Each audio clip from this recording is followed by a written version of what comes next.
کتاب پڑھتے تھے, ایمان تازہ کرتے تھے. جہاد کا کیوں ذکر ہے اتنا قرآن کے اندر؟ کیونکہ اللہ نے ایک ایسی امت اٹھانی تھی جس نے تلوار کے زور پہ اکھاڑنا تھا رومن اور پرشین. ہم مانتے ہیں کہ اسلام تلوار کے زور پہ پھیلا ہے, لیکن یہ تصویر کا ایک رخ ہے.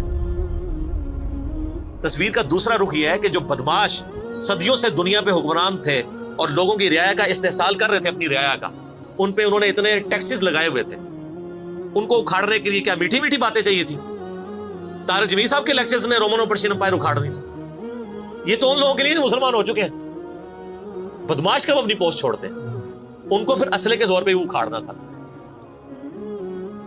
اور پھر اللہ نے صحابہ کرام کی تلواریں مسلط کی ان کے اوپر. جب اکھاڑ دی, فریڈم آف ایکسپریشن مل گیا, پھر معاملات سیدھے ہو گئے. اس زمانے میں بادشاہ کا دین رعایا کا دین ہوتا تھا. اگر کوئی رعایا کہے نا کہ میں بادشاہ کے دین سے الگ ہوتا ہوں, قتل ہو جاتا تھا. آپ پتہ عیسائیت کیسے پھیلی ہے؟ یہ تو سارے بت پرست تھے. کانسٹنٹائن II, جس کے نام پہ قسطنطنیہ شہر تھا جو بعد میں مسلمانوں نے فتح کیا, سلطان محمد فاتح نے, ٹرکی والوں نے اس پہ ایک فلم بھی بنائی ہے, اردو ڈبنگ کے ساتھ ہے. ایک ہی نشست میں آپ دیکھ سکتے ہیں 2.5-3 گھنٹے کی. جو فلمیں دیکھتے ہیں ان کے لیے, مولویوں کے لیے نہیں. تو اس نے وہ قسطنطنیہ فتح کیا, پھر اس کا نام استنبول رکھ دیا. وہ کانسٹنٹائن II جو تھا وہ کرسچن ہو گیا تھا. چونکہ وہ کرسچن ہوا تو پوری رعایا 3 براعظموں میں پھیلی ہوئی وہ کرسچن ہو گئی. ایسے کرسچینٹی پھیلی ہے. تو رعایا کو وہی دین رکھنا ہوتا تھا جو حکمران کا. پہلے حکمران بت پرست تھا, عیسائیوں پہ ظلم ہوتے تھے. بعد میں جب حکمران ہی مسلمان ہو گیا, اس زمانے ظاہر عیسائیت اسلام کا ہی نام تھا, تو سارے پیچھے اس امام کے. یہ بڑا خطرناک معاملہ تھا. دوسری طرف پرشین جو ہیں وہ آتش پرست تھے, ان کے نیچے آتش پرستی کا دین چل رہا تھا. تو یہ پھر ضرورت تھی کہ فریڈم آف ایکسپریشن دیا جاتا. اسلام نے تلوار کے زور پہ ان کو اکھاڑا, ان کی بدماشیاں ختم کی, اور ایسی ختم ہوئی کہ بخاری مسلم کی حدیث ہے, نبی علیہ السلام نے فرمایا ان قریب کیسر ختم ہو جائے گا, پھر قیامت تک کوئی کیسر نہیں ہوگا. ہائے ہائے ہائے سر, یہ پروفیسیز اللہ کی تائید کے ساتھ ہی کوئی دے سکتا ہے. ان قریب کسرا ختم ہو جائے گا, قیامت تک کوئی کسرا نہیں ہوگا. دیکھ لیں 1500 سال ہو گئے ہیں, نہ رومن امپائر دوبارہ بنی, نہ پرشین امپائر دوبارہ بنی. حتیٰ کہ اب تو وہ کانسیپٹ ہی ختم ہو گیا, ملکوں والا کانسیپٹ آ گیا. اور اس زمانے میں یہ بات کرنا ایک ایسے شخص کا جس کے اوپر ایمان لانے والے گنتی کے لوگ ہوں, بہت بڑی بات تھی. اور اللہ نے پھر اکھڑوایا. اور آج فریڈم آف ایکسپریشن ایسا ہے کہ آج تلاوت ہو رہی ہوتی ہے تو ٹرمپ بھی بیٹھ کے سن رہا ہوتا ہے. کیوں؟ حالانکہ وہ کرسچن ہے. فریڈم آف ایکسپریشن آ گیا. آپ جائیں امریکہ میں, آپ کسی مارکیٹ میں مسلح ڈال کے نماز پڑھیں, کوئی آپ کو منع نہیں کرے گا. الٹا آپ کے ساتھ سیلفیاں بنا رہے ہوں گے کہ یہ کیا ہو رہا ہے. تو پہلے کوئی سوچ سکتا تھا کہ فرعون کے سامنے کوئی نماز پڑھتا؟ جادوگروں نے ذرا سی بات کی, ایمان لے کے آئے, تو اس کے بعد تمہیں سولی دے دوں. تو یہ اسلام اس دور جدید کا خالق ہے, اور یہ دور جدید کو تخلیق جو اسلام نے دی ہے وہ قرآن کے ذریعے. ایک علامہ وحید الدین خان صاحب ہیں انڈیا کے, 90+ ان کی ایج ہے. انہوں نے کتاب لکھی ہے اسلام دور جدید کا خالق. اسی ٹاپک کو ایڈریس کی, کمال کی کتاب ہے وہ, اور پڑھنے سے تعلق رکھتی ہے. آپ گوگل سے اس کا PDF بھی ڈاؤن لوڈ کر سکتے ہیں, چھوٹی سی کتاب. تو انگلش میں بھی ایک کتاب لکھی ہے, گاڈ رائزز, خدا ابھرتا ہے. خدا پھر جو ابھرا ہے نا جی قرآن کے ذریعے. خدا کو تو خیر مخلوق کی ضرورت نہیں ہے, لیکن مخلوقات نے جو تماشا بنایا ہوا تھا نا, اس تماشے کو ہمیشہ کے لیے اللہ تعالیٰ نے اپنے پیغمبر امام اعظم سیدنا و مولانا محمد رسول اللہ صلی اللہ علیہ وآلہ وسلم کے ذریعے شرک کا خاتمہ کر کے قیامت تک کے لیے دین اسٹیبلش کیا اس کتاب کے ذریعے. اب یہ کتاب قیامت تک نبی علیہ السلام کا معجزہ ہے. یہ کتاب ہے سر جس نے دنیا پلٹ دی, اور یہ وہ کتاب ہے جو ہم صرف اپنی بچی کو جب رخصت کرنے لگتے ہیں نیچے سے گزارتے ہیں, ٹھیک ہے, اور چوم کے غلاف میں رکھ دیتے ہیں. اس سے زیادہ اس قرآن کو ہم کوئی اہمیت نہیں دیتے.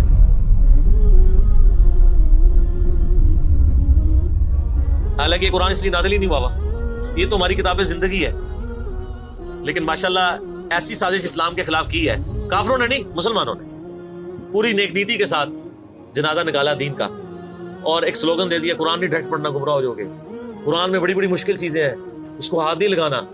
یہ یہودی بات کرتے تو ہم کہتے ہیں یہ اللہ کے دشمن ہے.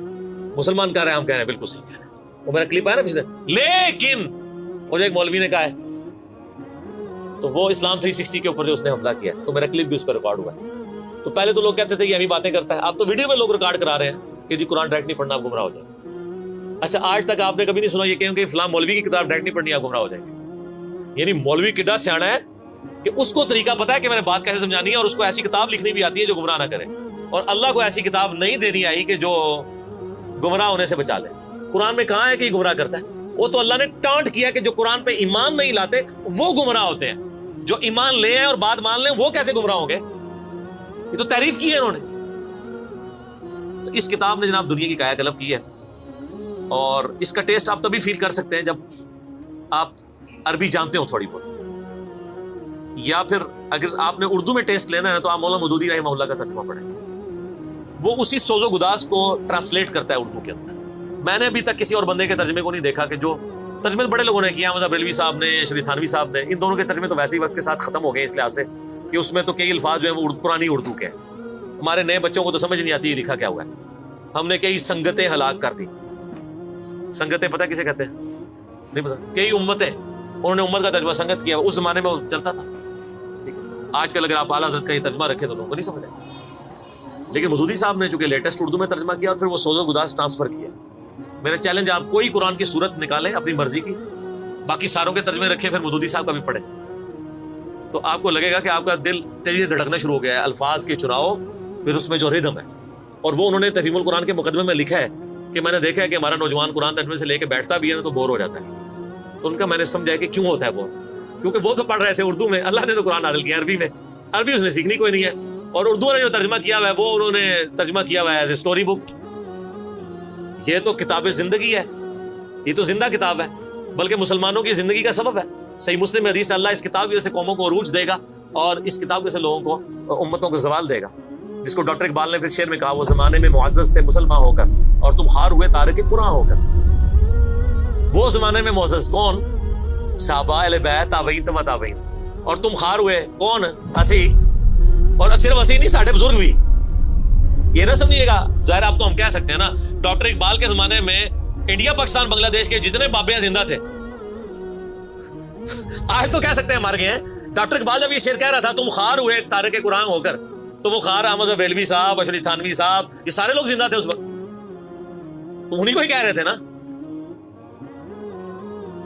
حتیٰ کہ قرآن کے ترجمے کو بھی گناہ سمجھا گیا. یہ تو بہت بعد میں ترجمہ ہوا ہے, پہلے ترجمہ شاہ ولی اللہ دہلوی نے کیا. پہلے تو لوگ کہتے ہیں قرآن کا ترجمہ کرنے کی ضرورت نہیں ہے.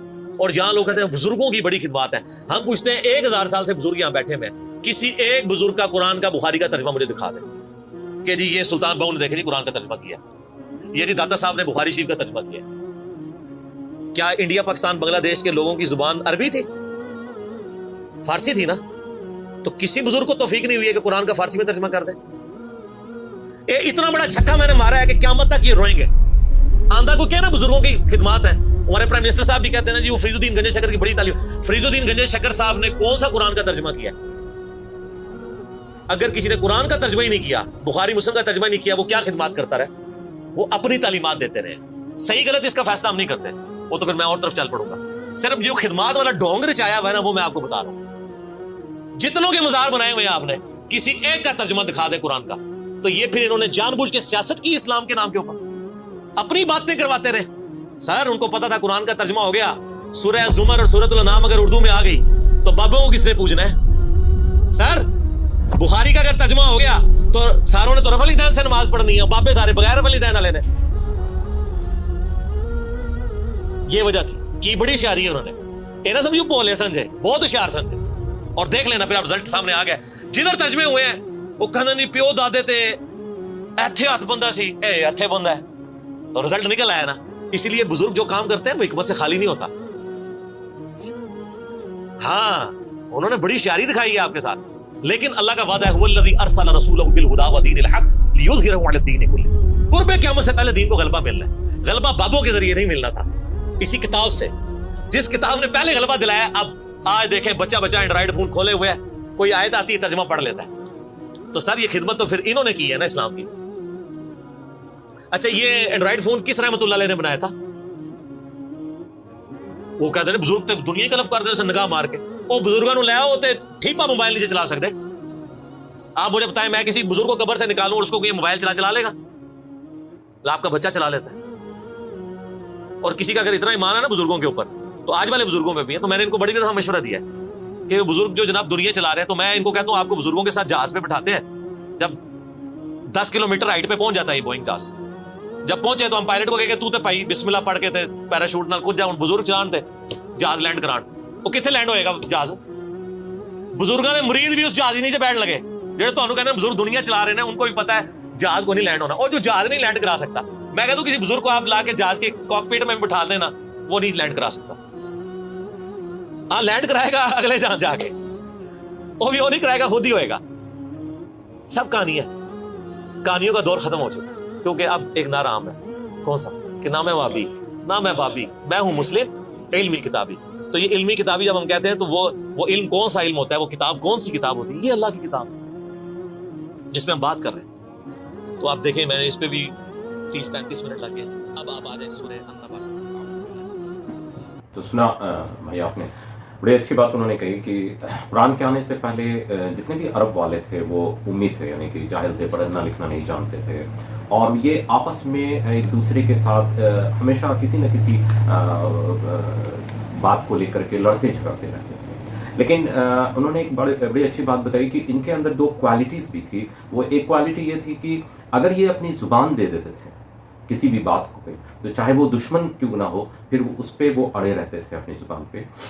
تو یہ ایک بڑی اچھی بات تھی، اور اس سے ہی شاید اللہ تعالیٰ کو ان کی یہ باتیں اچھی لگی، جس کی وجہ سے رسول اللہ صلی اللہ علیہ وسلم ان کے بیچ آئے. پھر اس کے بعد قرآن آیا، اور قرآن آنے کے بعد پھر انہوں نے، اور یہی آپ ہم لوگ دیکھ لیں، جتنے بھی صحابہ نے جو اسلام کو قبول کیا، پھر چاہے ان کے اوپر کتنا بھی ظلم ہوا، ایک بار اللہ کے رسول پہ اور اللہ پہ یقین کر لیا انہوں نے، اور اللہ کے رسول پہ انہوں نے جو وعدہ کر لیا، تو اس کے بعد ان کے اوپر ہزاروں لاکھوں ظلم ہوئے، پتھر مارے گئے، نکالے گئے، لیکن وہ اپنے اس سے وعدوں سے پیچھے نہیں ہٹے.